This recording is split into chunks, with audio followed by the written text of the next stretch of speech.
Тази олимпиада е по-различна от останалите, понеже не живеем в олимпийско село и така самият дух на олимпийските игри малко се губи, но все пак е олимпийски игри, като отидем на стадиона и стъпим на пистата, вече това нещо се усеща и смятам, че на самата писта и на самия стадион няма никаква разлика, но самото преживяване в хотела и в така липсата на това село, което го няма, се усеща.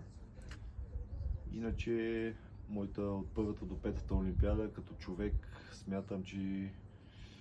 в професионален план съм израснал и така доста години са минали. В личен план доста неща се промениха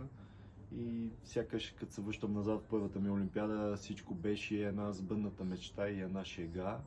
докато сега доста по-професионално гледам на нещата и наистина е много време и това така може и да ме направи горд, че съм успял 20 години да се запазя здрав и да се класирам на 5-те олимпийски игри за мен.